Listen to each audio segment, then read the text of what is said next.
warahmatullahi wabarakatuh. Apa kabar? Kembali berjumpa dengan saya, Hitsbun Arif dari Forum News Network. Hari ini hari Senin 15 April, Hakim Mahkamah Konstitusi akan melanjutkan rapat permusyawaratan hakim berkaitan dengan gugatan sengketa Pilpres 2024 yang diajukan oleh paslon 01 dan 03. Dan sebenarnya rapatnya sudah berlangsung beberapa waktu yang lalu, tetapi kemudian jeda karena harus libur hari raya. Nah, hakim Mahkamah Konstitusi itu memberi batas waktu kepada baik pemohon, termohon maupun terkait untuk menyerahkan hasil kesimpulan. Saya sudah dapat bocoran ini dari pemohon satu maupun pemohon dua, yakni tim hukum dari paslon 01 dan 03, apa kesimpulan yang akan mereka serahkan kepada hakim di Mahkamah Konstitusi. Tapi karena ini memang konsumsi dari hakim Mahkamah Konstitusi, ya kita cuma dapat bocoran-bocorannya saja. Nah, yang saya kira yang paling menarik sekarang dan banyak diperbincangkan itu spekulasi tentang putusan dari hakim Mahkamah Konstitusi. Kalau tim hukum paslon 02, Yusril Iza Mahendra menyatakan dia sangat yakin bahwa hakim akan menolak ini semua permohonan dari pemohon satu maupun pemohon dua, karena ya yang mereka dalilkan itu semua, kata dia, dalam persidangan kemarin tidak disertai dengan bukti yang cukup kuat. Ya, kalau menggunakan istilahnya dari Hotman Paris, ini hanya omon-omon saja begitu ya. Tapi sebaliknya tim hukum dari paslon 01 dan 03 sangat yakin bahwa hakim akan menerima dan mengabulkan permohonan gugatan mereka. Dan saya kira optimisme dari tim 01 dan 03 itu ya bukan optimisme yang kosong gitu ya, atau hanya semacam menghibur diri, karena realitasnya kalau kita melihat proses yang berlangsung di Mahkamah Konstitusi dan bagaimana sikap para hakim, itu ada tanda-tanda sih, ada harapan bahwa gugatan mereka itu akan dikabulkan. Tapi apakah kemudian gugatan itu dikabulkan keseluruhan gugatannya, atau hanya dikabulkan sebagian saja, atau tidak semua permohonan itu tidak dikabulkan, tetapi justru hakim mengambil putusan yang sebenarnya juga tetap memenuhi harapan dari mereka. Nah, mari kita bahas skenario-skenarionya. Skenario pertama itu hakim Mahkamah Konstitusi menolak permohonan dari para penggugat, baik pemohon satu maupun pemohon dua itu, atau tim hukum 01 dan 03. Jadi jangan bingung ya, kalau pemohon satu itu artinya tim hukum paslon 01, sementara pemohon dua itu tim hukum paslon 03. Nah, mereka kan menuntut atau menggugat agar dilakukan pemilu ulang dan diskualifikasi paslon 02. Skenario kedua itu hakim mengabulkan semua permohonan 01 dan 03, dilakukan pemilu ulang dan kemudian diskualifikasi 02. Nah, sementara ke skenario 3 saya menyebutnya sebagai ini skenario kompromi, yakni jalan tengah. Tidak ada pemilu ulang, tapi hanya Gibran yang didiskualifikasi. Artinya nanti ini prosesnya bukan lagi domain dari di Mahkamah Konstitusi, tapi ini mungkin dilempar ke DPR ya, atau MPR bahkan gitu, untuk memilih seorang calon wakil presiden yang baru gitu ya. Jadi tidak melalui proses pemilu. Nah, skenario yang keempat, saya kira ini hakim itu menolak semua permohonan dari 01 dan 03, tidak ada pemilu ulang dan tidak mendiskualifikasi pasangan 02. Tetapi hakim menyatakan ada pelanggaran yang dilakukan oleh Presiden Jokowi. Nah, mari kita bahas satu persatu dari mengapa kemudian kita ada sampai kalau skenario satu itu apa dasarnya, dan kemudian kalau skenario 2 apa dasarnya, skenario 3 begitu juga, terus sampai skenario 4, dan konsekuensi hukum maupun ketatanegaraan. Kalau skenario pertama seperti yang disampaikan oleh Yusril, bahwa Hakim Mahkamah Konstitusi itu menolak keseluruhan dari gugatan dari paslon 01 dan 03, tim hukum paslon 01 dan 03, saya kira kalau kita lihat tanda-tandanya tidak seperti itu. Karena kita melihat bahwa para hakim di Mahkamah Konstitusi itu sekarang ini memilih jalan yang progresif, dan ini bisa terlihat misalnya kan kalau dari dalilnya tim hukum paslon 02 menyatakan bahwa kewenangan dari Mahkamah Konstitusi itu hanya menangani ya sengketa hasil pemilu ya. Jadi perhitungan PHPU, penghitungan hasil pemilihan umum itu yang menjadi kewenangan dari hakim Mahkamah Konstitusi.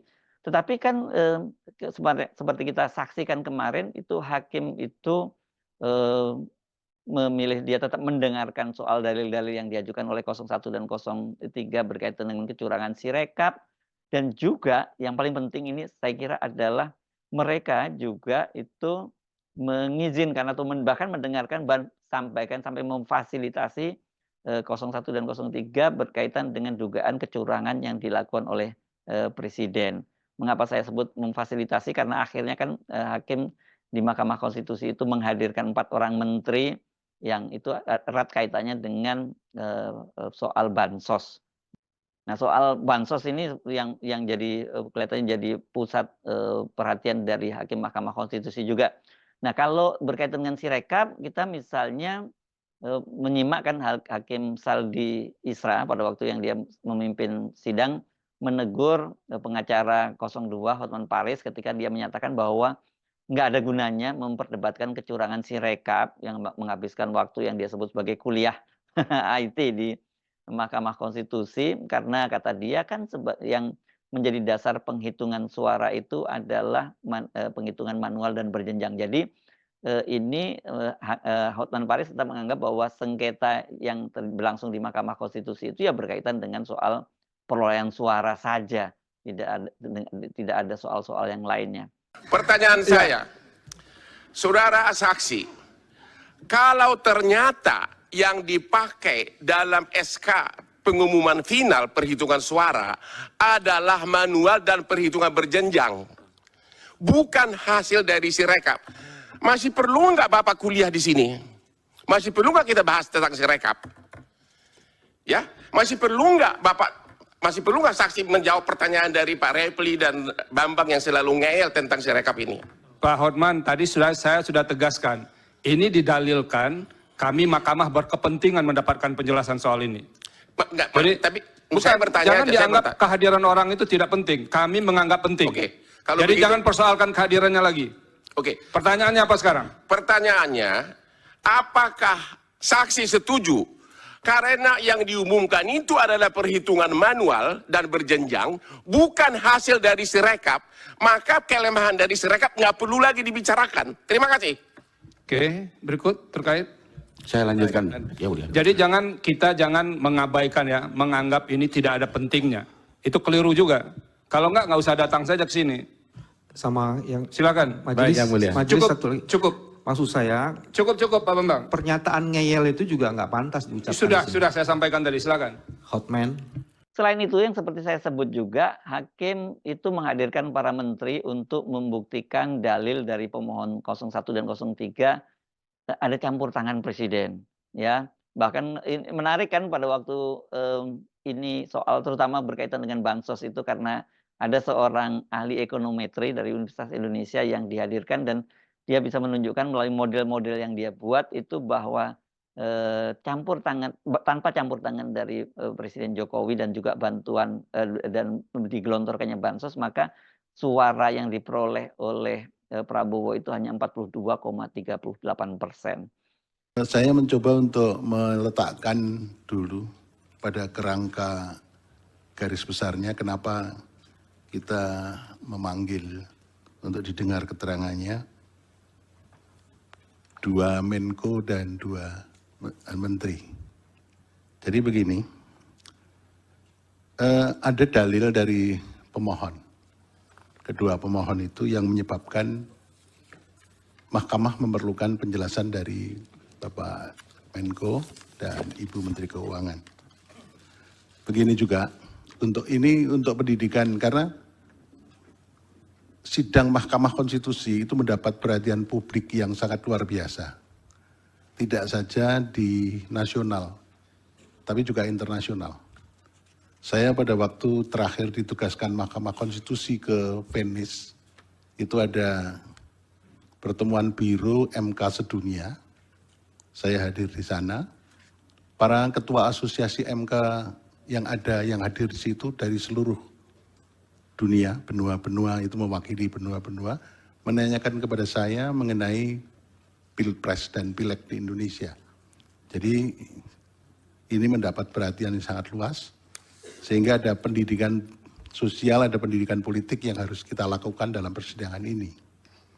Oleh karena itu, perlu saya sampaikan, ada payung yang harus saya sampaikan atau kerangka yang harus kita sampaikan dulu. Kehadiran Bapak Menko dan Ibu Menteri ini kenapa tidak disumpah? Mungkin ada pertanyaan itu. Beliau itu tidak disumpah karena sumpah jabatan yang dilakukan di istana pada waktu dilantik menjadi menteri melekat sampai pada waktu memberikan keterangan di persidangan ini. Jadi Bapak Menko dan Ibu Menteri itu memberikan keterangan di sini di bawah sumpah di pengadilan. Kemudian yang kedua begini, saya kebetulan hakim konstitusi di antara kita bersembilan, itu yang terlibat mengadili Pilpres dan Pileg 3 kali. Jadi saya mempunyai pemahaman yang agak komprehensif, mendalam. Pilpres kali ini lebih hiruk pikuk. Pilpres kali ini diikuti dengan beberapa hal yang sangat spesifik yang berbeda dengan Pilpres 2014 dan Pilpres 2019. Ada pelanggaran etik yang dilakukan di Mahkamah Konstitusi, dilakukan di KPU, dan banyak lagi yang menyebabkan hiruk pikuk itu. Nah, yang terutama mendapat perhatian yang sangat luas dan kemudian didalilkan oleh pemohon, itu cawe-cawenya kepala negara. Nah, cawe-cawenya kepala negara ini, Mahkamah sebetulnya juga kita memanggil kepala negara, Presiden Republik Indonesia. Kelihatannya kan kurang elok. Karena Presiden sekaligus kepala negara dan kepala pemerintahan. Kalau hanya sekedar kepala pemerintahan akan kita hadirkan di persidangan ini. Tapi karena Presiden sebagai kepala negara, simbol negara yang harus kita junjung tinggi oleh semua stakeholder, maka kita memanggil para pembantunya. Dan pembantunya ini yang berkaitan dengan dalil pemohon. Kenapa kita panggil? Itu karena begini. Dalil pemohon mengatakan keberpihakan lembaga kepresidenan dan dukungan Presiden Joko Widodo dalam Pilpres. Nah, itu kemudian memunculkan beberapa hal. Satu, cawe-cawe yang sudah saya sebutkan tadi. Kemudian keterlibatan ASN, TNI, Polri yang tidak netral. Ada sangkaan, dugaan PJ Gubernur, Bupati, Wali Kota yang PJ itu juga ikut bermain di situ. Ini sangkaan atau dugaan yang perlu dibuktikan di persidangan ini.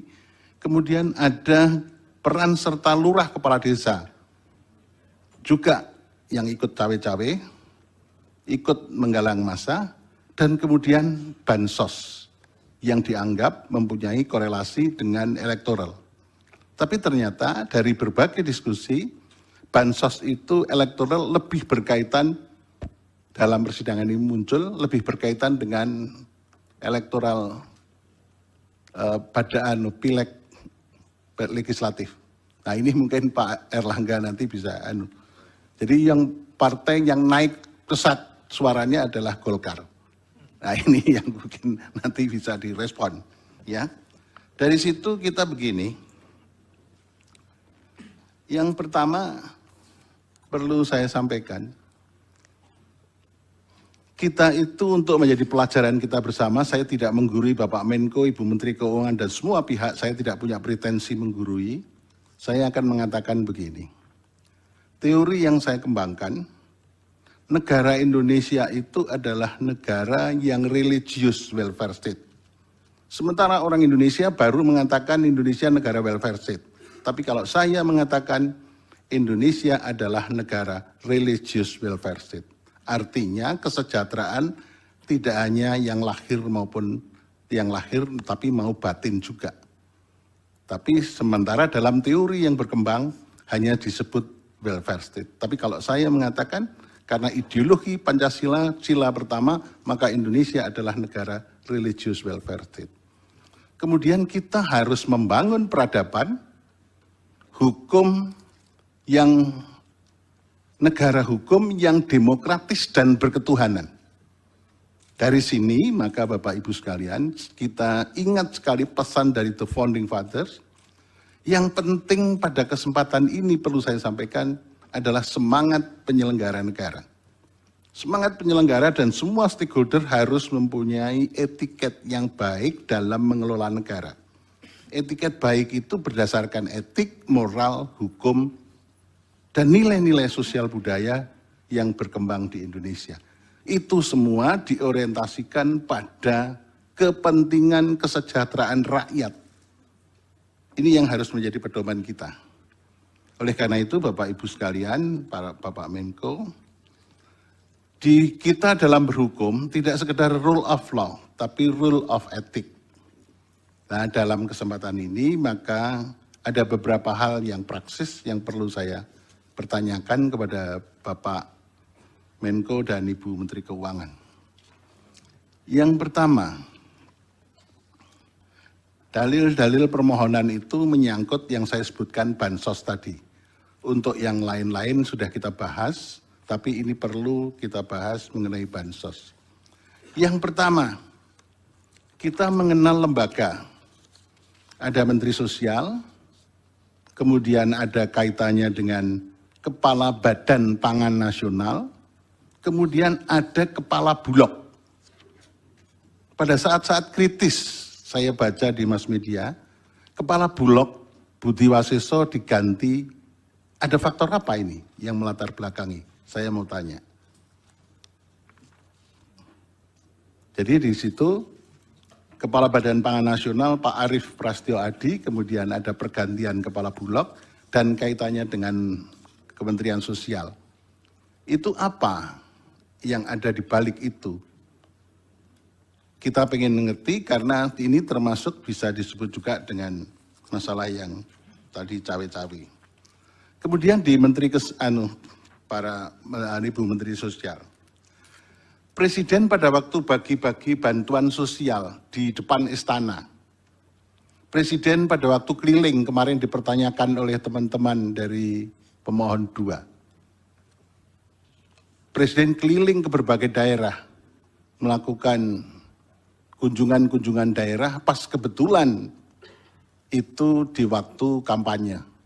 Sehingga menimbulkan sakwa sangka dan saling curiga, saling fitnah di antara kita anak bangsa. Nah, kalau dari situ, apakah kita kemudian bisa simpulkan hakim akan mengabulkan gugatan termohon? Ini skenario kedua ya, skenario putusan kedua. Artinya kemudian dilakukan pemilu ulang dan 02 itu, paslon 02 itu diskualifikasi. Jadi hanya pemilu ulang hanya diikuti oleh paslon 01 Anies Muhaimin melawan Ganjar dan Mahfud. Saya sih menduga kalau pilihan seperti itu yang putusan seperti yang diambil oleh hakim di Mahkamah Konstitusi itu terlampau riskan dan risikonya juga sangat besar. Ini bisa menimbulkan chaos karena bagaimanapun juga kan 02 itu sekarang ini didukung oleh sejumlah parpol yang memperoleh suara yang cukup signifikan pada pemilu lalu. Ada Golkar yang memperoleh suara kedua terbesar setelah PDIP dan kursinya juga nomor 2 di parlemen, kemudian Gerindra yang juga menjadi pemenang pemilu nomor 3 dan ada Partai Amanat Nasional dan juga Partai Demokrat. Belum lagi kalau kita menghitung kemungkinan partai-partai yang juga akan bergabung di koalisi 02 seperti Partai Nasdem, PKB dan juga sebagian faksi di PDIP. Kita penting menyebut faksi di PDIP ini karena kalau kita lihat faksinya kan ada faksi Puan yang pragmatis dan merapat ke Prabowo, sementara faksi Ibu Megawati yang direpresentasikan oleh Hasto Kristianto kan bersikap keras dan masih menyatakan mereka baru akan mempertimbangkan pertemuan antara Prabowo dengan Ibu Megawati itu setelah putusan dari Mahkamah Konstitusi.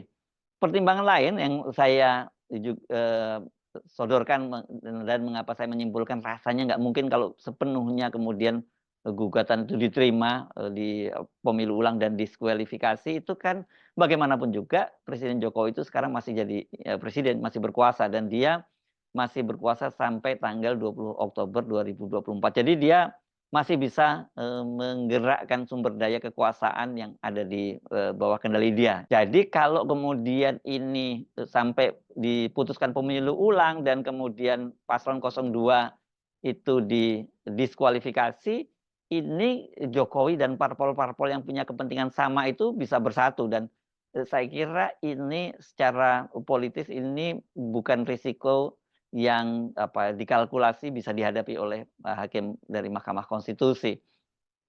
Jadi saya meyakini opsi yang kedua bahwa semua gugatan dari paslon 01 dan 03 itu dikabulkan, itu kita mesti siap-siap untuk mencoretnya dari opsi yang mungkin akan diambil oleh hakim di Mahkamah Konstitusi. Yang ketiga, nah ini opsi ini menurut saya menjadi sangat menarik juga, dan sangat mungkin juga ini yang akan diambil oleh hakim Mahkamah Konstitusi dalam putusannya ya, yakni tidak ada pemilu ulang tetapi hanya Gibran yang didiskualifikasi. Saya menyebutnya tadi ini sebagai keputusan yang kompromi, karena kan ini alasannya jelas mengapa hanya Gibran yang didiskualifikasi, karena kan dia ini sebenarnya secara etik itu melanggar ya, prosesnya di Mahkamah Konstitusi itu kan harusnya dibatalkan juga karena pamannya yakni Anwar Usman yang memimpin pengambilan keputusan itu kan kemudian dihukum oleh Majelis Kehormatan Mahkamah Konstitusi, dicopot dari jabatannya dan dihukum tidak boleh mengadili sengketa baik pileg, pilkada maupun pilpres.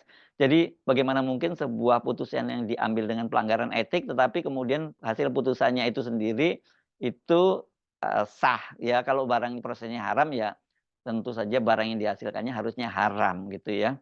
Tapi kalau putusan ini yang akan diambil oleh hakim di Mahkamah Konstitusi, tetap saja ini mengandung risiko, karena sekali lagi Jokowi masih berkuasa dan sampai Oktober dia masih tetap menjadi ancaman bagi hakim-hakim di Mahkamah Konstitusi kalau kemudian mereka memutuskan untuk mengambil putusan yang secara langsung itu berlawanan dengan kepentingan dari Jokowi. Tetapi perlu dicatat kalau putusan ini yang diambil itu ya Jokowi itu bisa jadi dia hanya akan berdiri sendirian, karena sementara partai-partai lain termasuk Prabowo karena dia kemenangannya tidak dibatalkan dan tidak harus memilih ulang, ya diam-diam akan mendukung. Nah, karena kepentingannya tidak akan diusik, dia tetap akan jadi presiden.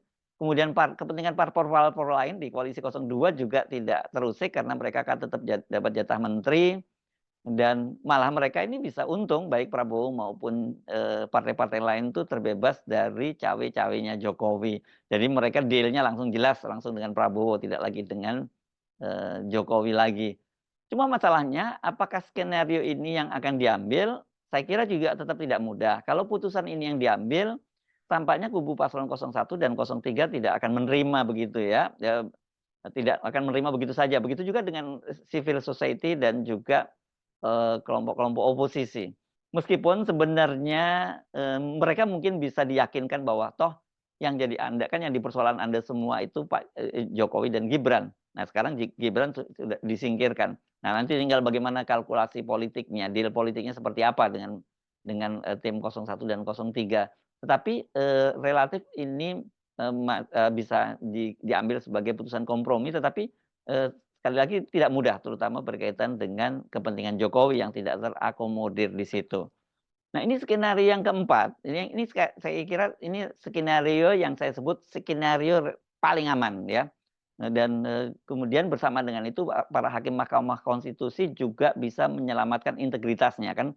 Dalam putusan kali ini itu faktor para hakim di Mahkamah Konstitusi juga terutama berkaitan dengan lembaga Mahkamah Konstitusi itu penting untuk kita garis bawahi karena bagaimanapun juga setelah tercoreng oleh aksi dari Paman Gibran, ada kesadaran di kalangan hakim Mahkamah Konstitusi bahwa mereka harus menyelamatkan integritas dari Mahkamah Konstitusi. Jadi bagaimana dengan skenario keempat ini? Skenario keempat itu tidak ada pemilu ulang, tidak ada diskualifikasi terhadap paslon 02, artinya Prabowo dan Gibran tetap ditetapkan menjadi presiden dan wakil presiden. Tapi hakim Mahkamah Konstitusi menyatakan ada pelanggaran berupa penyalahgunaan kekuasaan oleh Presiden Jokowi. Kendati begitu, MK tidak bisa menghukum Jokowi dan mengembalikan keputusannya kepada proses politik di DPR. Nah, masalahnya kan hak angket ini sudah wassalam ya di DPR. Tetapi kalau kemudian hakim Mahkamah Konstitusi mengambil putusan itu, yang itu bisa disebut sebagai putusan win-win, Mahkamah Konstitusi tetap terselamatkan, kemudian kepentingan dari Prabowo dan tim 02, koalisi 02 tetap terjaga. Ya ini relatif opsi ini mungkin bisa tetap diambil dan Pak Jokowi pun juga merasa dia oke, dia tetap dapat teguran, tetapi mungkin proses politiknya tidak akan berjalan di DPR karena ya tadi hak angket prosesnya di DPR sudah tertutup. Jadi ini yang saya kira bisa jadi jadi win-win, jadi kompromi di antara mereka karena buat Pak Jokowi mungkin yang paling penting yakni asal Gibran itu jangan terganggu gitu posisinya, dengan begitu dinastinya tetap aman. Skenario ini kelihatannya bisa diterima semua pihak ya. Semua pihak yang saya maksud ini adalah 02, kemudian Prabowo, Pak Jokowi, dan yang paling penting adalah Mahkamah Konstitusi karena mereka bisa tetap menunjukkan posisinya sebagai penjaga konstitusi dengan menegur presiden.